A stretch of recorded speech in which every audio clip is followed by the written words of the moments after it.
Bismillahirrahmanirrahim. Assalamualaikum warahmatullahi wabarakatuh.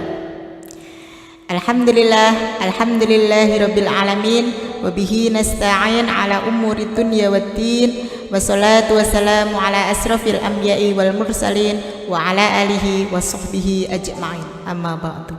Rabbi shrah li sadri wa yassir li amri wahlul 'uqdatam min lisani yafqahu qawli.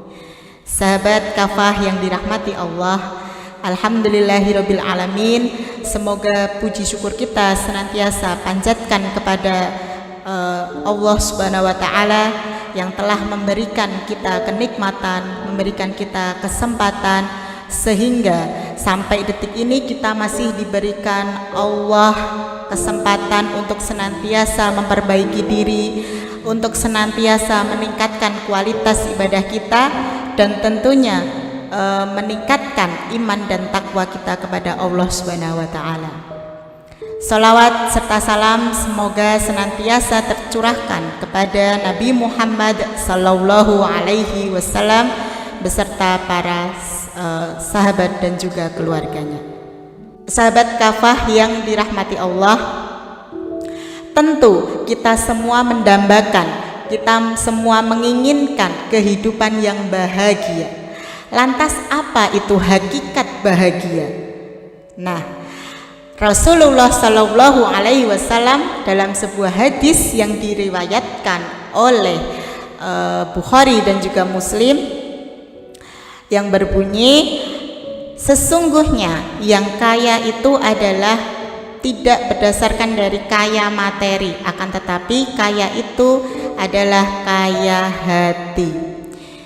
Jadi sahabat kafah, yang dinamakan orang yang bahagia bukan mereka yang banyak memiliki harta atau kemewahan. Terkadang kita juga saksikan di media sosial, banyak orang memperlihatkan kemewahannya dengan bangganya, memperlihatkan harta kekayaannya dengan barang-barang mewahnya. Apakah itu sudah jaminan? Apakah itu kita yakin mereka semua bahagia? Terkadang apa yang kita lihat di media sosial itu bahagia, belum tentu aslinya dalam kehidupan nyata mereka juga bahagia. Jadi betul kata Rasul bahwa yang dinamakan orang yang kaya, orang yang bahagia adalah orang-orang yang tidak banyak memiliki materi, tetapi yang dinamakan orang yang kaya, orang yang bahagia adalah orang-orang yang hatinya senantiasa merasa cukup. Cukup akan apapun, cukup akan apa yang telah diberikan Allah. Dengan hati yang merasa cukup, dengan hati yang senantiasa dia merasa dengan nikmat yang diberikan Allah dia merasa cukup, maka itu yang membuat hati menjadi bahagia.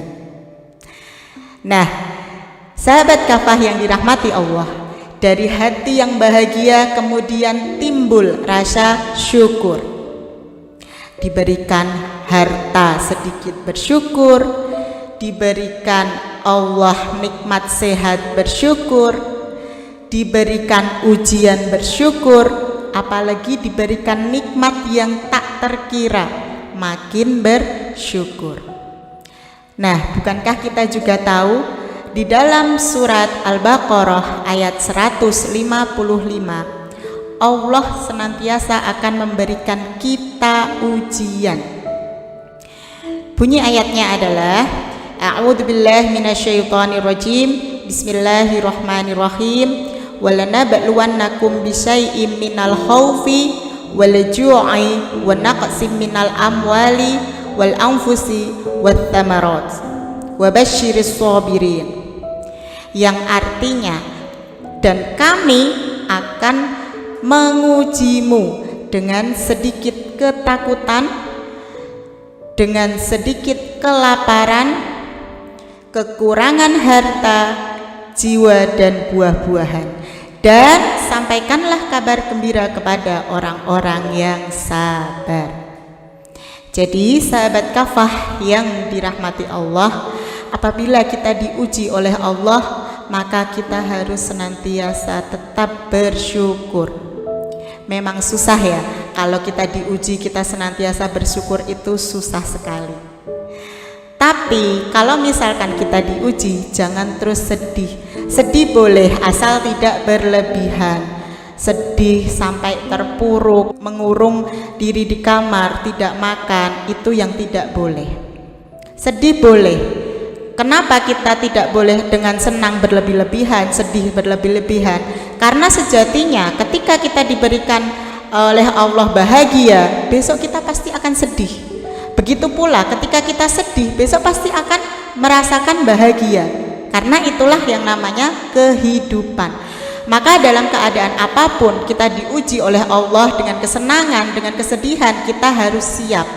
Kita harus siap dalam segala keadaan.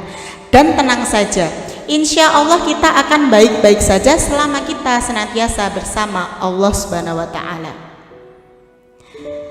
La tahzan innallaha ma'ana. Jangan sedih, sesungguhnya Allah bersama kita. Nah, itu tadi sahabat kafah. Yang pertama, yang membuat kita bahagia adalah hati yang senantiasa merasa cukup. Kemudian dengan rasa syukur. Nah, satu lagi yaitu ketika kita beriman kepada Allah, yang akan membuat kita bahagia adalah senantiasa melakukan amal solih, apapun itu. Kita membaca Al-Quran, kita berpuasa, kita qiyamul lail, bersedekah. Kadang kita tidak tahu, setelah kita bersedekah, berbagi kepada orang lain, ada kebahagiaan tersendiri. Betul tidak?